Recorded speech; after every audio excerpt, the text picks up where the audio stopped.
Hello students and good morning to all of you, and this is Brijit Singh and I am going to discuss with you the topic of competition of income under the head of capital gains. This is the last session or last lecture of that particular topic in which we covers the section 45 to 55. Today we discuss about the different things.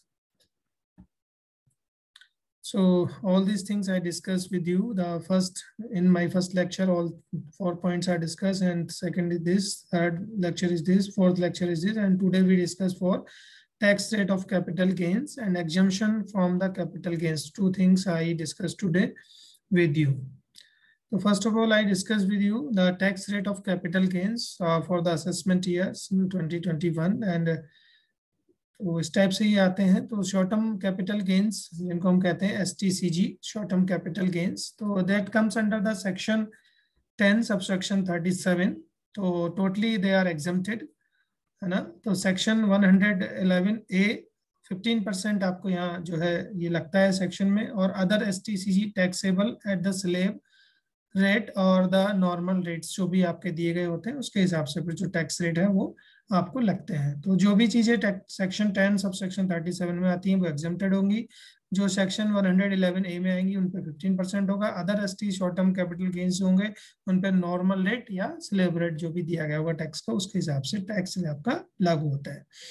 Now long term capital gains क्या होते हैं? LTCGs जिनको हम कहते हैं long term capital gains. So they comes under the first thing is we discuss about the 10 section 10 subsection 37.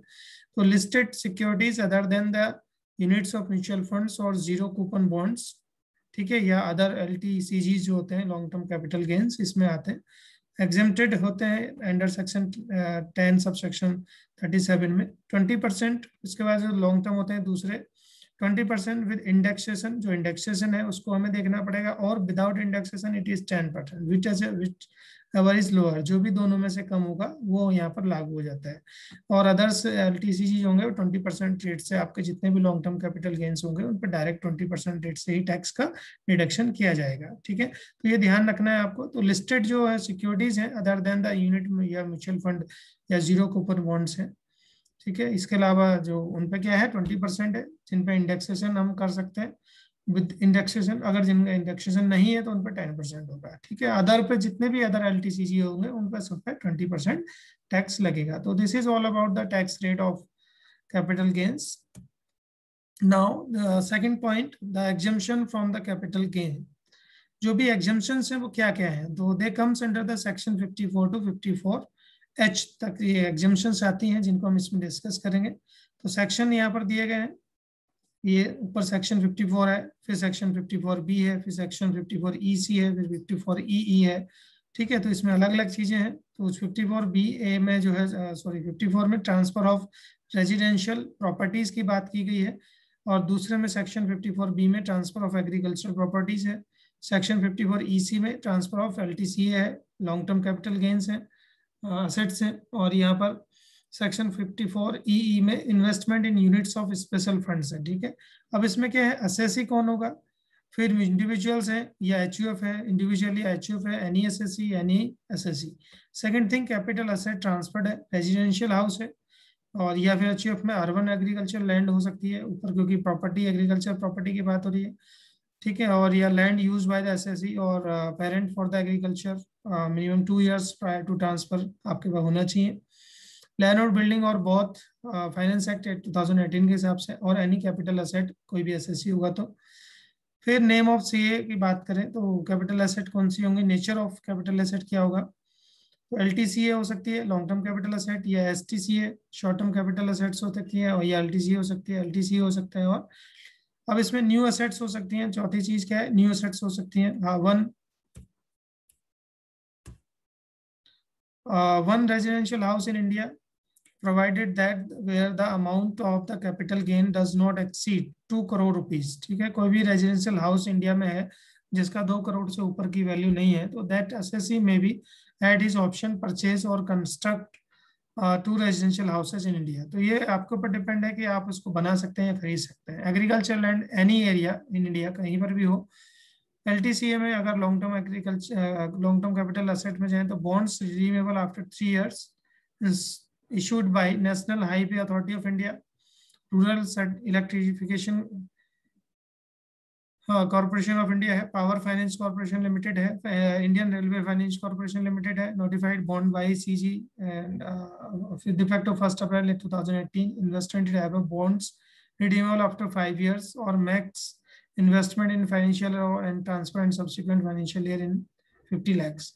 Unit of startup funds, maximum investment in financial transfer and subsequent financial year is 50 lakhs. इसके अलावा time period की अगर हम बात करें तो time period of new assets है 1 year before और within 2 years after transfer and construction of with in 3 years after the transfer, या दूसरी एग्रीकल्चर में विद इन 2 years हो सकती है, नेक्स्ट विद इन 6 months हो सकता है जो, और आफ्टर विद इन 6 months अन्य जो प्रॉपर्टीज है वो यहाँ हो सकती है। कैपिटल गेन्स अकाउंट स्कीम की अगर हम CGAS है तो deposit in CGAS on the before due date और रिटर्न ऑफ, ठीक है, तो जिसको DDR हम कह सकते हैं, ड्यू डेट ऑफ रिटर्न्स जिसको हम कहते हैं, सेक्शन 139 सब सेक्शन 1 में आता है अगर आपने कोई प्रॉपर्टी इस टाइप की ली है तो, बाकी में ये लागू नहीं होता है। फिर एग्जेम्पशन की बात करें LTCG, तो एग्जेम्पशन है यहाँ पर आप देखेंगे तो एग्जेम्पशन आपको मिलेगा किसमें, LTCG में long term capital gains invested in new assets plus deposit in this और दिस DDR, CGAS और DDR में अगर आप इन्वेस्टमेंट करते हैं तो एग्जेम्पशन आपको मिलेगी। यही चीज आपको एग्रीकल्चर में भी एग्जेम्पशन होती है।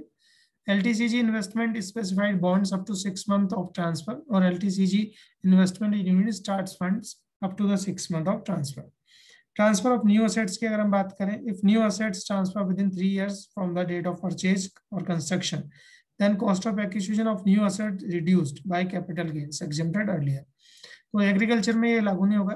If new assets is transferred और converted into money within 3 years from the date of acquisition, then exemption LTCG taxable is in pay year previous year of the transfer and conversion of new asset. If new asset is transferred or converted into money within 3 years from the date of acquisition, then exempted LTCG taxable by previous year and transfer and conversion of this. तो ये चीजें आती हैं। दूसरा section है आपका next section 54F, इसमें हम ट्रांसफर ऑफ LTCA कह सकते हैं।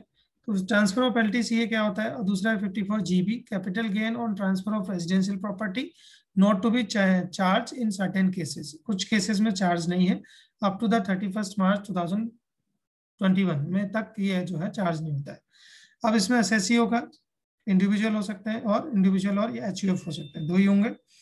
अब SSC अगर हम बात करें सेक्शन कैपिटल एसेट ट्रांसफर हो रही है तो any capital asset other than residential house, ठीक है, तो ट्रांसफर ऑफ LTCA आता है लेकिन अदर देन रेजिडेंशियल हाउस इसमें आ जाएगा।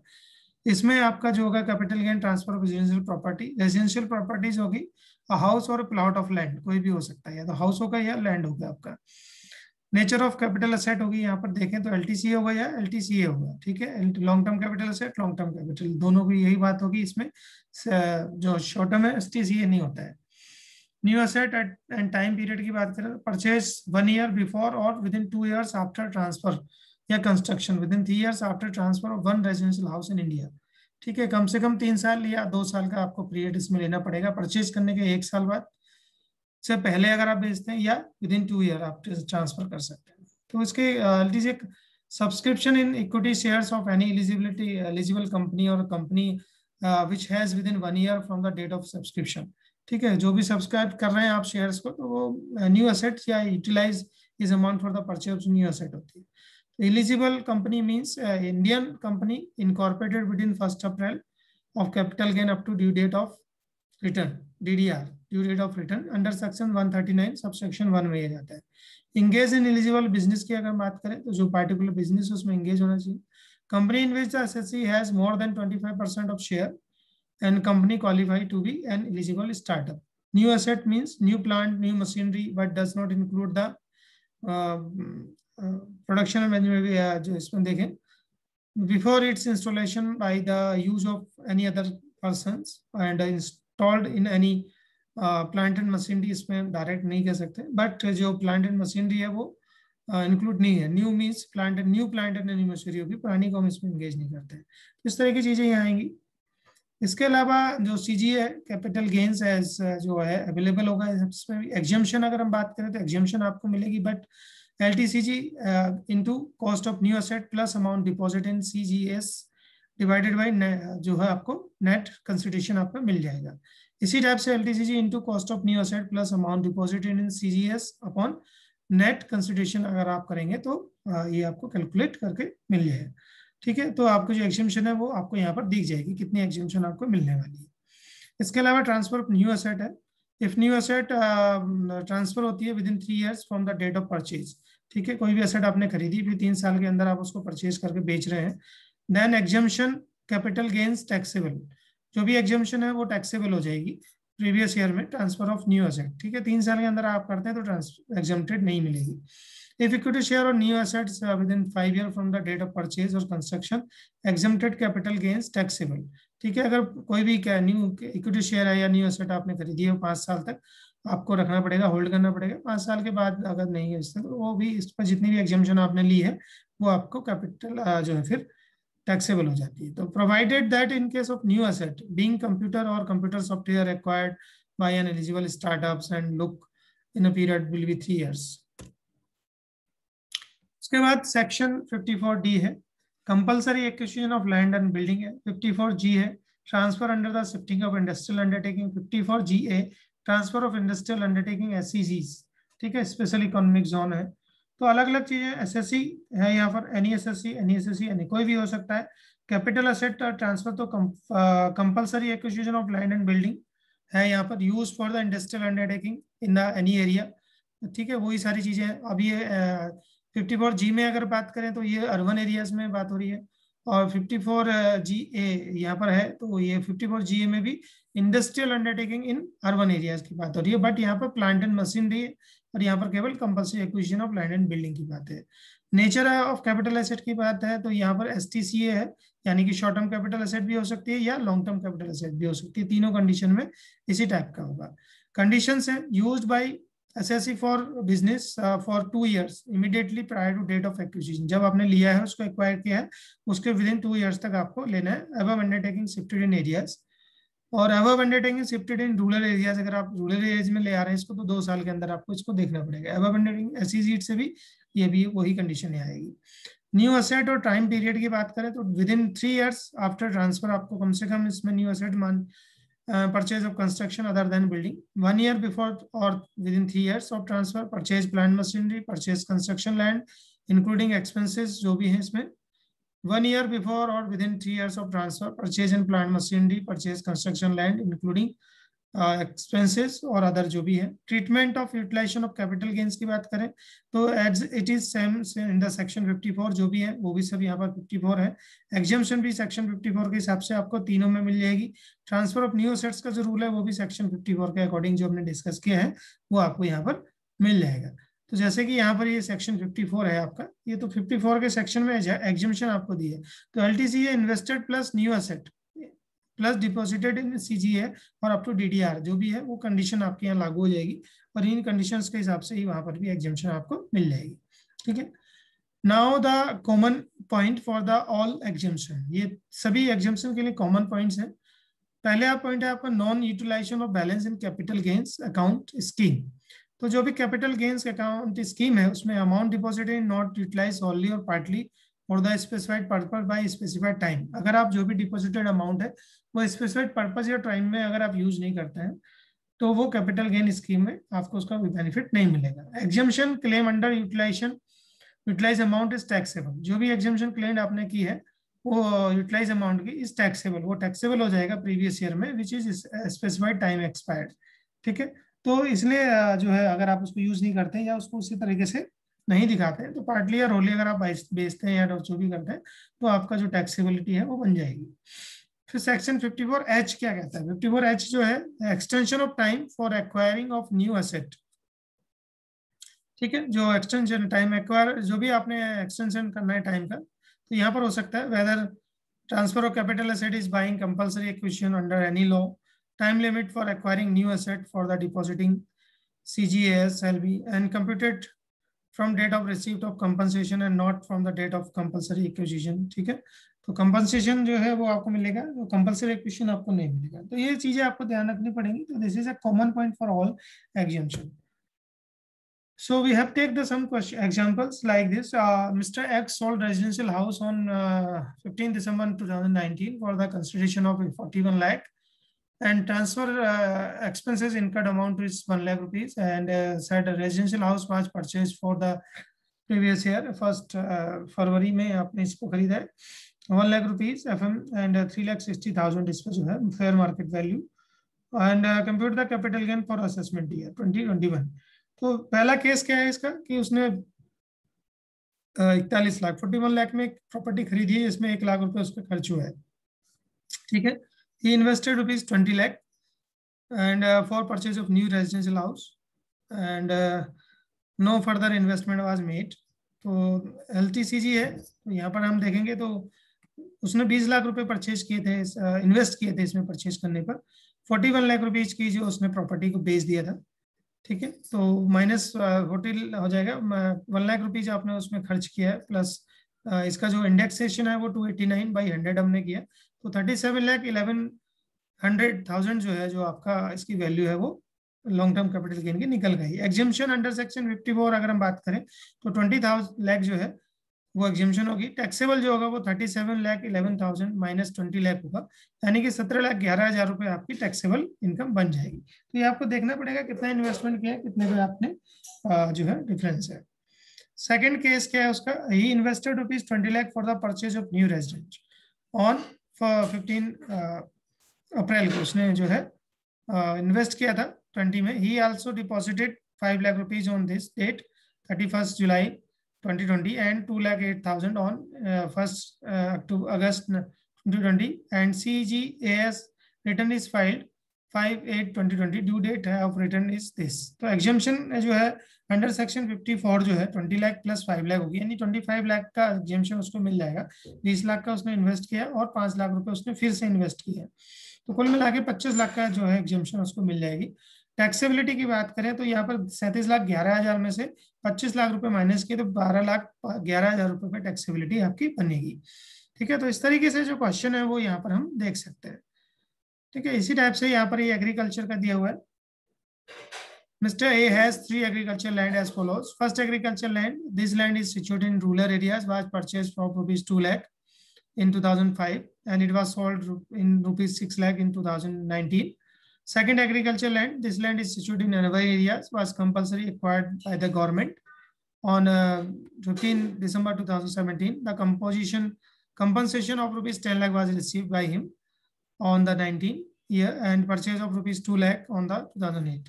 जो परचेज की थी उसने 2008 में लैंड, और उसको फिर गवर्नमेंट ने एक्वायर किया और 10 लाख रुपए का कंपनसेशन उसको मिला।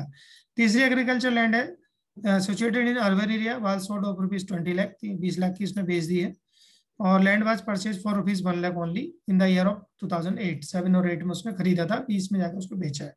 इन order to claim exemption, mister X has made following investment, उसने इन्वेस्टमेंट की है 8 lakh rupees for purchase of agricultural land in urban areas in 2020, 4 lakh rupees purchase of agricultural land in rural areas 20, and 1 lakh rupees in CGAS में। Due date of return जो है उसकी 31 जुलाई जो है 2020 है। सॉल्यूशन में अगर हम बात करें तो फर्स्ट केस क्या है, first agriculture land is not capital asset, इसको कैपिटल एसेट नहीं माना जा रहा है क्योंकि वो रूरल एरियाज में है, और इसलिए under section 2 subsection 14 there is no capital gain arises, इसमें कोई कैपिटल गेन उसको अराइज नहीं होगा। दूसरा जो है second agriculture land is compulsory acquire by government है, यानी गवर्नमेंट ने इसको एक्वायर किया है, तो capital gain is exempted. Capital gain यहाँ पर अंडर सेक्शन 10 सबसेक्शन 37 में वो एग्जेम्प्टेड हो जाएगा। तीसरे केस में जो है वो आपका जो है एग्रीकल्चर लैंड है जो अर्बन एरियाज में उसने 20 लाख रुपए में उसको बेचा है, 1 लाख रुपए में खरीदी थी।